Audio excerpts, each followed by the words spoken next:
بسم اللہ الرحمن الرحیم۔ السلام علیکم ریڈرز، اور کیسے ہیں آپ سب ریڈرز؟ اگر آپ کو کہانی اچھی لگے تو پلیز کہانی کو لائک کر دیا کیجیے، اور اگر آپ نئے ہیں تو چینل کو سبسکرائب ضرور کیجیے۔ چلتے ہیں کہانی طرف۔ جنہیں پسند ہے دل اور تجھ تک آنے میں، بدن کو ناؤ لہو کو جناب کر دے گا۔ میں سچ کہوں گی مگر پھر بھی ہار جاؤں گی، وہ جھوٹ بولے گا اور لاجواب کر دے گا۔ انا پرست ہے اتنا کہ بات سے پہلے وہ اٹھ کے میری ہر کتاب کر دے گا۔ اگلی صبح سے اٹھتے میں اتنی دیر ہوئی تھی کہ تمام تر کوشش کے باوجود نماز ادا نہیں کر سکی۔ ولید آج کسی انٹرویو کے سلسلے میں شہر جا رہا تھا۔ جب تک وہ واش روم سے باہر آئی تو تیار ہونے کے بعد جا چکا تھا۔ ایمان نے پہلے اس کا پھیلا ہوا سامان سمیٹا، کمبل طے کر کے رکھا، بیڈ شیٹ درست کی، اس کے تولیے کو اٹھا کر بالکنی میں ریڈنگ پر پھیلایا، پرفیوم کے ساتھ مختلف لوشنز کی بوتلوں کو درست کر کے ڈائننگ ٹیبل کے بعد شال لپیٹ کے نیچے چلی آئی۔ ولید بڑے کمرے میں عاقب اور اشر کے ساتھ موجود تھا، مگر اخبار میں گم۔ عاقب ناشتہ کرنے میں مصروف تھا، جبکہ اشر کو اس کی کتاب کھولنے اور رٹا لگانے میں وہ ایک نگاہ کا جائزہ لیتی پلٹ رہی تھی کہ فضا ناشتے کی ٹرے لیے چلی آئی۔ امی پہلے ناشتہ کر لو پھر کچھ کرنا، فضا نے ٹیبل پر ناشتے کے لوازمات لگاتے ہوئے کہا تو ولید نے اخبار سے نگاہ اٹھا کر دونوں کو دیکھا تھا۔ اسے کب تک آپ نے چوٹی کی دلہن بنائے رکھنا ہے؟ بھابھی کام کیوں نہیں کرواتی؟ جہاں فضا چونکی تھی، ایمان ایک دم خفا زدہ نظر آنے لگی۔ اور فو کرتی ہے کام، تمہیں اتنی فکر کیوں ہو رہی ہے؟ فضا کا انداز ہلکا پھلکا ہی تھا۔ میں تو ہر وقت آپ کو ہی کاموں میں لگے دیکھتا ہوں، یا پھر اماں کو۔ یہ تو پہلے کی طرح اب بھی بس عیش ہی کرتی ہے۔ اس کے لہجے میں اتنی بیزاری اور تلخی تھی کہ عاقب کے ساتھ ساتھ اشر نے بھی ٹھٹک کر ولید کی صورت دیکھی تھی، جبکہ ایمان صبح صبح ہونے والی اس عزت افزائی پہ اپنی پیشانی جلتی ہوئی محسوس کر رہی تھی۔ ولید کیا ہو گیا یار؟ رسم کے مطابق اماں پہلے ایمان سے میٹھا بنوائیں گی، پھر وہ کام بھی کر لیا کرے گی۔ یہ اتنا بڑا ایشو نہیں ہے کہ تم یوں خفا ہونے لگے ہو گئی۔ وہ تو ہمارے لیے ابھی بھی وہی گڑیا ہے، ایمان ہے، چھوٹی سی جو بات بات پر روٹھ جایا کرتی تھی۔ عاقب نے پہلے اسے رسانے سمیت ولید کو ٹوکا، پھر گویا ماحول کو گھمرتا پن روکنے کے لیے ایمان کو دیکھ کر مسکرایا تھا، جو ہون پیچھے آنسو آنکھوں میں ابھرتے ہوئے روکنے کی کوشش کر رہی تھی۔ بالکل بالکل، مجھے لگتا ہے رات بھائی کی امی جی سے لڑائی ہوئی ہے، جو صبح صبح انہیں ڈانٹنا شروع کر دیا ہے۔ امی جی آپ ذرا ابا اور دادا کو شکایت لگائے گا۔ اشر نے بھی گفتگو میں حصہ لے کر گویا ایمان کو اس کیفیت سے نکالنا چاہا تھا، مگر اس کا چہرہ بتا رہا تھا کہ اشر کی یہ کوشش کوئی اتنی کامیاب نہیں ہوئی ہے۔ فضا خاموش تھی، مگر اس کے چہرے کے تاثر سے صاف اندازہ ہو رہا تھا کہ اسے ولید کی حرکت اتنی پسند نہیں آئی۔ میں بھی یہی کہہ رہا ہوں کہ بھابھی اس گھر کی ملازمہ نہیں ہے، اگر یہ برابر کے اس گھر میں حیثیت پا رہی ہیں تو پھر کام۔ ولید لیو دس ٹاپک یار، عاقب نے اس مرتبہ کسی قدر چلا کر کہا تو ولید ایک جھٹکے سے اٹھ کر کمرے سے چلا گیا۔ ایمان کا زرد چہرہ سفید پڑنے لگا۔ کمرے میں موجود رہ جانے والے چاروں نفوس چند انسانوں کے باغ کے لیے بالکل خاموش رہ گئے۔ آئی تھنک ولی بھائی نے مائنڈ کیا۔ فضا کی قیاس آرائی کسی حد تک درست تھی۔ آپ کو کیا ضرورت تھی سچ بیچ میں بولنے کی؟ میں کر رہی تھی نا بات ایمان ان سے۔ فضا جلا کر عاقب سے الجھ پڑی تو اشر گھبرا سا گیا۔ پلیز اب آپ لوگ نہ لڑ پڑیے گا۔ عاقب ایک دم خاموش ہو گیا۔ یہ ولی بھائی کو اتنا غصہ کیوں آ رہا ہے؟ فضا کی سوئی ایک ہی جگہ پر اٹک گئی تھی، اس کا دل انجانے خدشات کے پاتال میں ڈوبنے لگا۔ ایمی تمہارے ساتھ تو کوئی جھگڑا نہیں ہوا ان کا؟ فضا کے سوال پہ ایمان کا رنگ ایک دم خاک ہوا تھا۔ وہ اسے کیا بتاتی کہ رات وہ کس موڈ میں تھا؟ اور وہ بھائی تو اب اس سے خواہ مخواہ پریشان مت کرو، پتہ ہے نا تمہیں اس کی آفیشیل پرابلم چل رہی ہے۔ بندہ کبھی ٹینس ہو ہی جاتا ہے، ڈونٹ وری، شام کو آئے گا تو بھلا چنگا ہوگا۔ عاقب نے اسے اپنے ساتھ ساتھ انہیں بھی تسلی دی اور سب خاموش ہو گئے۔ یہ الگ بات کہ اب ایک جگہ ہر کوئی پریشان رہا تھا، عاقب اور اشر کے ساتھ ساتھ تاؤ جی کے بھی چلے جانے پہ۔ جب ایمان برتن سمیٹ کر سنک میں رکھنے کے بجائے دھونے کھڑی ہوئی تھی تو فضا نے آہستگی سے اس کا ہاتھ پکڑ لیا تھا۔ کیا کرتی ہو ایمی؟ مجھے لگتا ہے تم نے ولی بھائی کی بات کو کچھ زیادہ ہی دل پہ لے لیا ہے۔ اور ایمان مزمل سے اندازہ مسکراتی تھی۔ وہ کچھ غلط تو نہیں کہہ رہے تھے فضا؟ مجھے خیال کرنا چاہیے تھا، ایسی حالت کے باوجود تم سارے گھر کا کام کرتی ہو، تھکن تو ہوتی ہوگی۔ اپنوں کی محبت، ستائش اور دعائیں مجھے تھکنے نہیں دیتی ایمی۔ پھر ڈاکٹر نے بھی تو مجھے کام کرنے کی تاکید کی ہے نا۔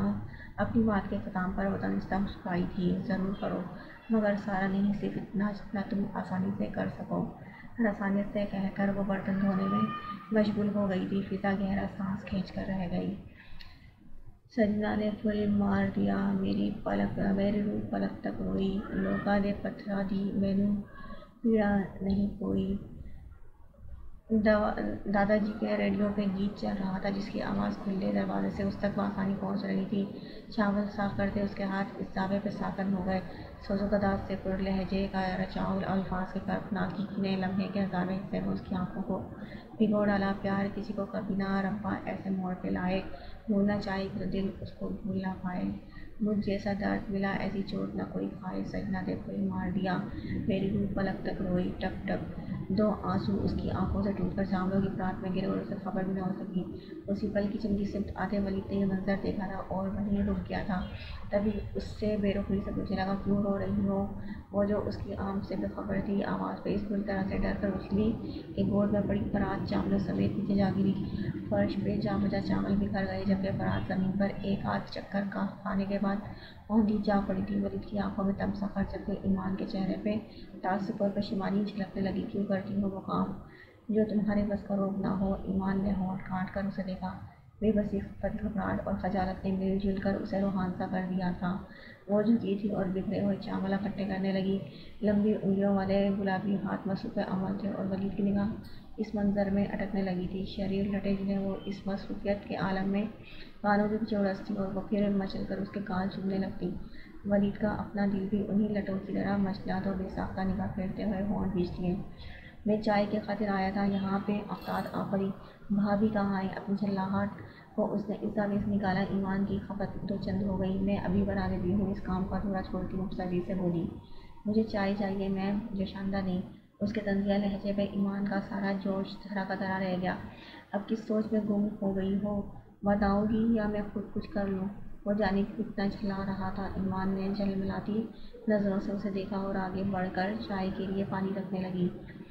ज़रा स्ट्रॉन्ग किस्म की बनाना होता है, वो हिदायत करता वहीं पीढ़ी घसीट कर बैठ गया। ईमान सर हिलाया गया। आपके इंटरव्यू का क्या बना? चाय बन गई तो छान कर कप में निकालने के बाद उसके आगे रखते हुए ईमान ने किसी कदर झिझक कर पूछा। अपनी बात के जवाब में वलीद के चेहरे पे फैलते सकूत को देखकर ईमान कुछ खाइफ हो गई थी। जाने अब वो क्या उल्टा सीधा जवाब देता। इंटरव्यू तो हो गया है, दुआ करना अल्लाह बेहतर करे। कभी कभार वो इतना मेहरबान हो सका कि नॉर्मल अंदाज में भी जवाब दे दिया करता और ये कभी कभार आने वाला लम्हा ही ईमान को फूल की तरह महका देता था, खिला देता था। क्यों नहीं, मेरी सारी दुआएं नेक तमन्नाएं आपके लिए ही थे तो हैं। बहन उसकी पिछाड़ी की शगन आलू और आंखों को दहकता महसूस करके ईमान की ज़बान गम होने लगी। वो कुछ कहे बगैर उठा था और लंबे लंबे डग भरता चला गया। चाय का मग वहीं रह गया था। ईमान के अंदर वाज़ेह शिकस्त के एहसास ने टूट फूट पैदा कर दी थी। होंठ खींचकर उसने आंसू सब करना चाहे थे मगर आंसू बहुत सरत से उसके चेहरे को भिगोए जा रहे थे।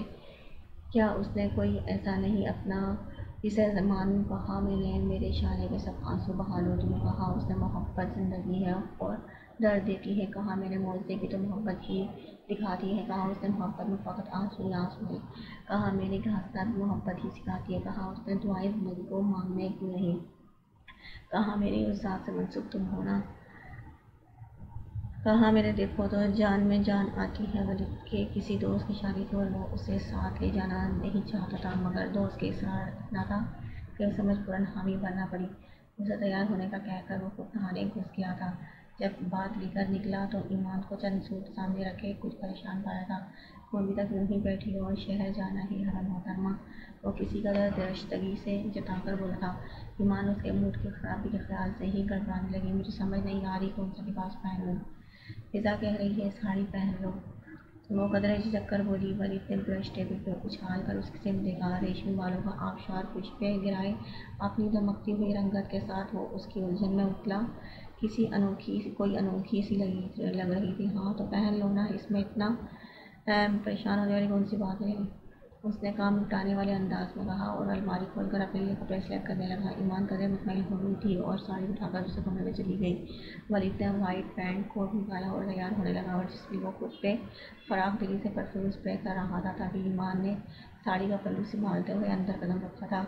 लच्छी डाल गीत मानी डोलता हुआ उसका सांचे में ढला हुआ मोमी सरावा ब्लैक कामदार साड़ी में एकदम नुमाया होकर कदम ढाने लगा था।